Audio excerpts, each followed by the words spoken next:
58টি রাজনৈতিক দলের সমন্বয়ে বিশাল এক জোট গঠনের ঘোষণা দিয়েছেন জাতীয় পার্টির চেয়ারম্যান হুসেইন মোহাম্মদ এরশাদ। জোট গঠনের জন্য আমরা দুইভাবে জোটের শরিক নির্বাচন নীতি গ্রহণ করেছি।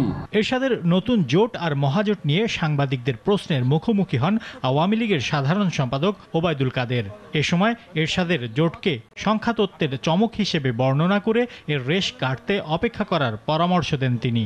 জাতীয় পার্টি তো মহাজোটে নেই, এখন না, গত নির্বাচন 2014 সালের যে 5 জানুয়ারির যে নির্বাচন, সেই নির্বাচনে আপনাদের নিশ্চয়ই মনে থাকার কথা, জাতীয় পার্টি আলাদা ইলেকশন করেছে।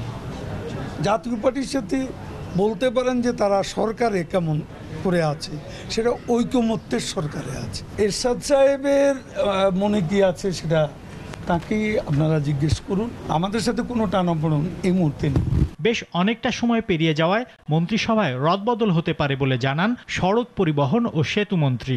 মন্ত্রী তো একটা ক্যাবিনেটের রিসাফল তো হয়, হয়তো একটা হবে, অনেক দিন হয়ে গেছে। সেখানে কারা থাকবেন না সেটা তো একান্তভাবে প্রধানমন্ত্রী ব্যক্তি। নির্বাচনের আগে জোট ভাঙাগড়া সহ অনেক কিছুই ঘটবে এমনটা জানিয়ে রাজনীতিতে শেষ কথা বলতে কিছু নেই বলেও মন্তব্য করেন ওবায়দুল কাদের। যখন হবে চাঁদ উঠলে। রুহুল আমিন তুহিন, RTV, ঢাকা।